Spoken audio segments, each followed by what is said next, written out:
제 지인분께서 에어비앤비 불법에 걸리셨다고 합니다. 혹시 에어비앤비를 불법으로 오피스텔에서 운영하려고 하시는 분이 계시다면 정말 이 영상을 보시고 다시 한번 생각해 보세요. 그래서 꼭 한번 영상 끝까지 주목해 주시기 바랍니다. 이제 경찰이 어떻게 점검을 하냐 그러면 일반적인 예약처럼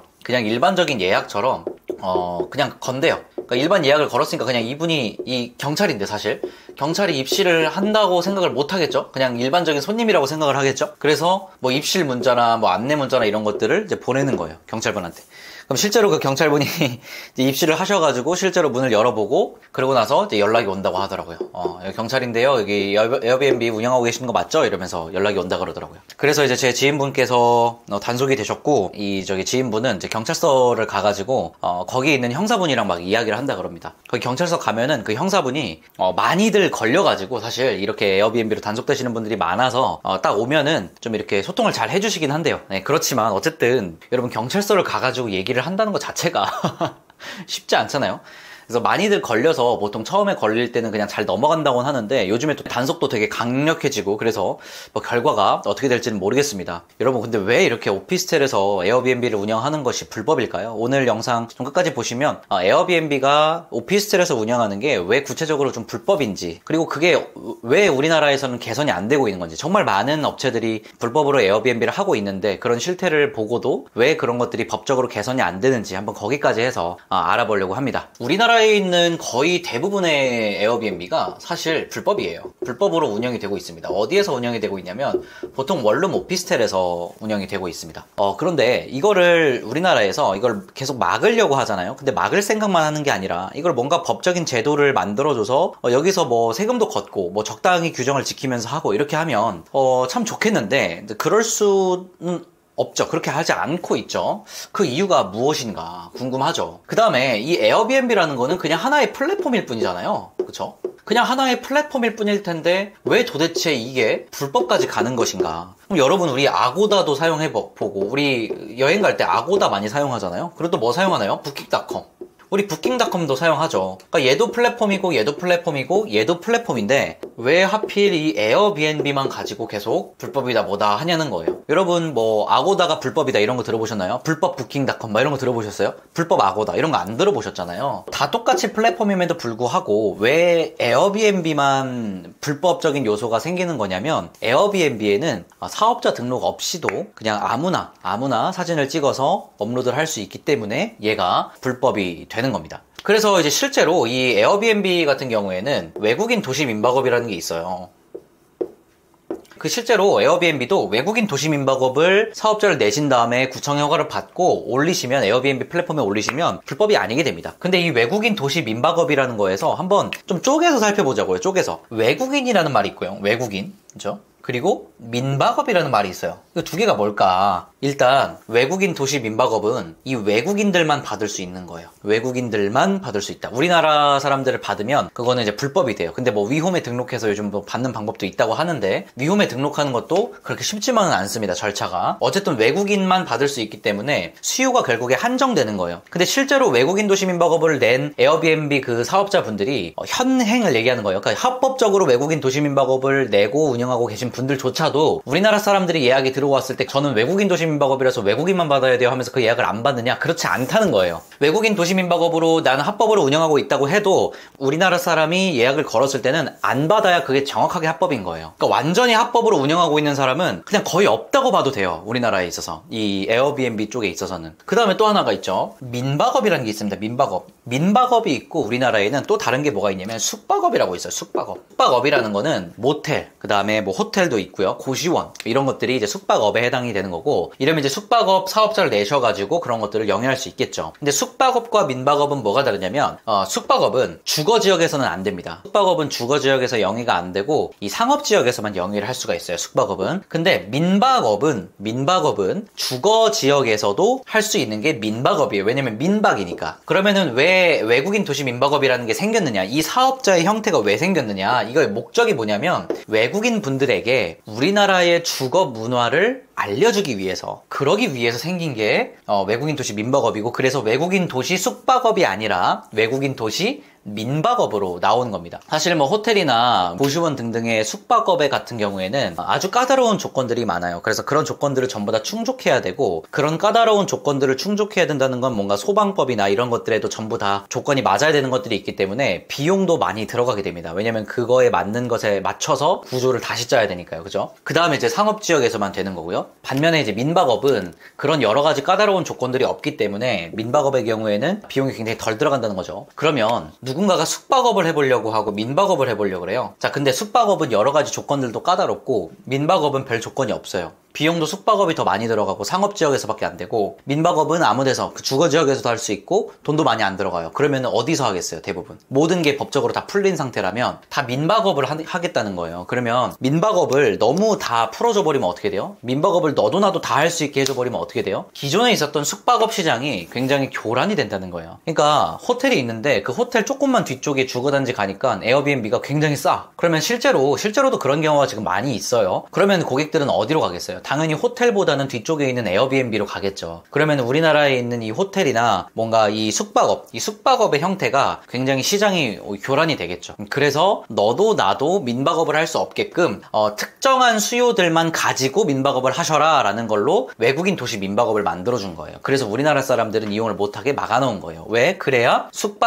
기존 숙박업 시장과의 교란이 없기 때문에. 그래서 아까도 말씀드렸지만 왜 우리나라에 정말 많은 이 불법적인 에어비앤비들이 많음에도 불구하고 이런 것들을 뭔가 제도 안에 넣어가지고 제도 안에 이런 것들을 이렇게 포함을 시켜서 뭐 세금도 걷고 그리고 사업도 할 수 있게 해주고 할 수 있으면 참 좋지만, 애초에 지금 이미 그러고 있는 거예요. 기존 숙박업 시장과의 교란을 최대한 피하면서 그럼에도 불구하고 민박업이 돈을 벌어갈 수 있는 형태를 이 외국인들의 수요에 한정해서 또 플러스 외국인들에게 우리나라에 있는 주거 문화를 알린다, 이런 의미까지 부여해가지고 이미 우리나라에서는 이 외국인 도시 민박업이라는 것으로 그 수요를, 그 니즈를 풀어주고 있는 거예요. 그래서 이 상태에서의 더 이상의 제도적인 변화는 사실 우리나라에서는 좀 어려워 보입니다. 이제 오피스텔 같은 데서 숙박업이나 민박업을 영위한다거나 그런 것들이 법적으로 개선될 여지가 저는 없다고 생각을 해요.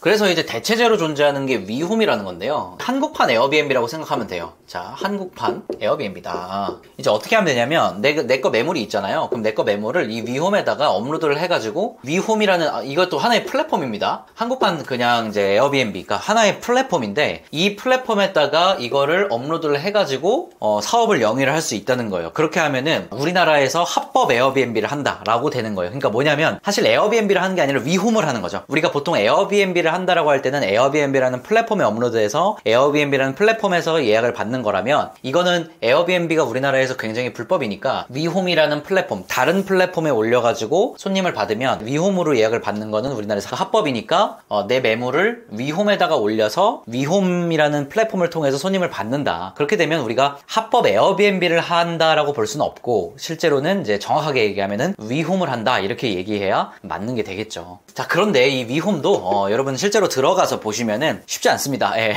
여기에 입점하는 게 쉽지 않고, 일단 호스트 수, 그러니까 들어갈 수 있는, 업로드할 수 있는 호스트 수가 한정이 되어 있어요. 3,000개 사업자로 한정이 되어 있고, 그 다음에 이 위홈이라는 플랫폼을 통해서만 예약이 되어야 그게 합법으로 판단이 됩니다. 근데 그러면 외국인 분들이 실제로 이 기존의 에어비앤비 하던 분들은 외국인들을 많이 받았을 거 아니에요. 그러면 이 외국인 분들이 우리나라에서 이 위홈이라는 플랫폼을 알고 또 여기를 통해서 예약을 해줘야 이 한국에서 에어비앤비를 기존에 운영하고 계시던 분들이 그 수익을 유지를 할 수가 있을 텐데, 애초에 그럴 수가 없다. 위홈이라는 거를 에어비앤비보다 전 세계로 홍보를 잘 할 수가 없잖아요. 지금 만들어진 지도 얼마 안 됐고.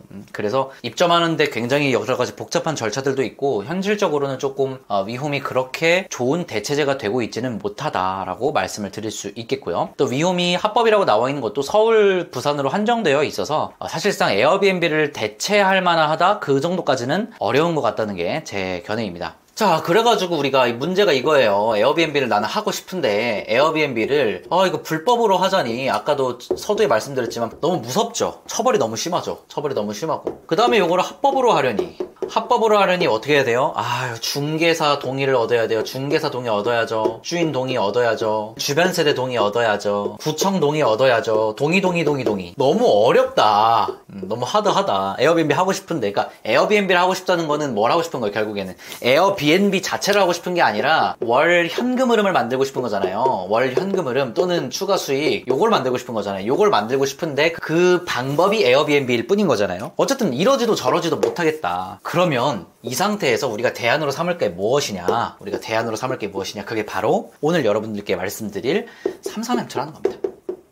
이 33M2는요, 일단 기본적으로 불법이 아니에요. 왜냐면 민박업이나 숙박업에 해당이 되지 않아요. 이 친구는 어디에 해당되냐면요, 이 친구는 전대업에 해당이 돼요. 전대업. 오피스텔에서 전대업을 영위할 수가 있습니다. 자, 오피스텔에서도 전대업을 영위할 수가 있어요. 그 다음에, 그래서 이 불법적인 요소가 해결이 됐죠.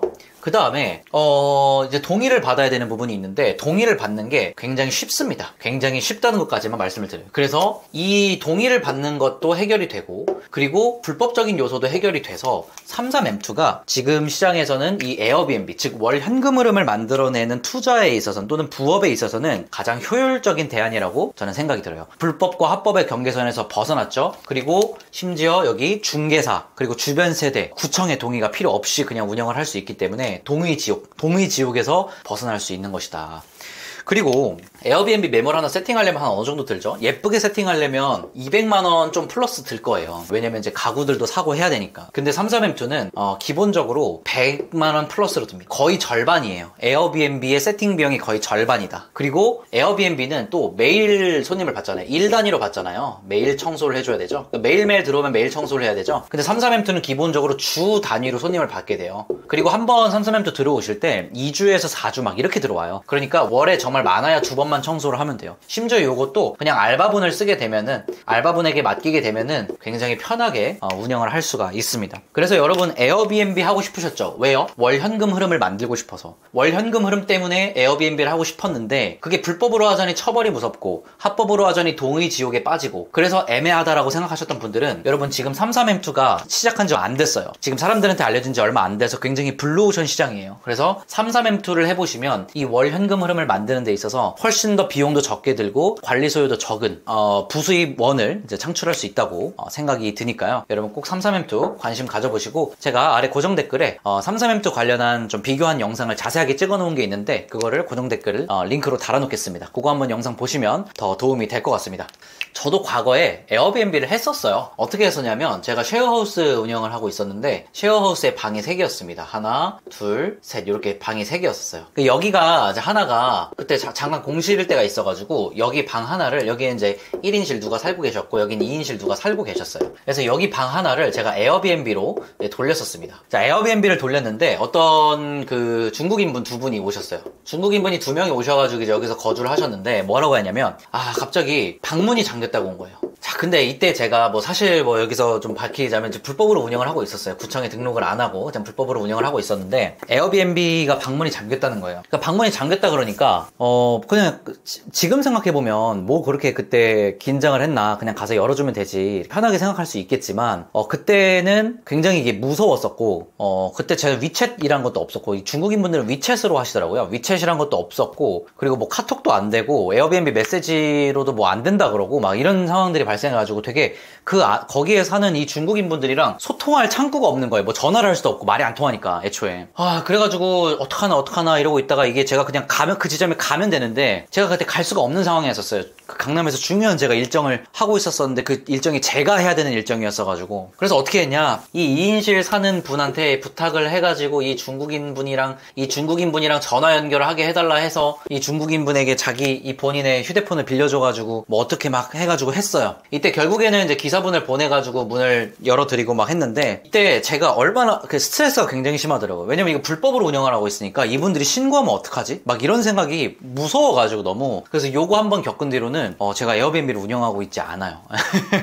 불법을 한번 경험해보니까, 이게 사람이 결국 우리가 이거를 본업으로 할 게 아니라 부업으로 하면서 마음 편하게 해야 되잖아요. 그래서 저는 그 부분이 가장 중요하다고 생각하고, 정말 33M2 하면서는 정말 마음 편하게 하고 있어가지고, 또 합법이기도 하고요. 그래서 여러분들께 좀 33M2를 정말 적극적으로 추천을 드립니다. 네, 오늘 준비한 영상 여기까지고요. 행복한 하루 되세요.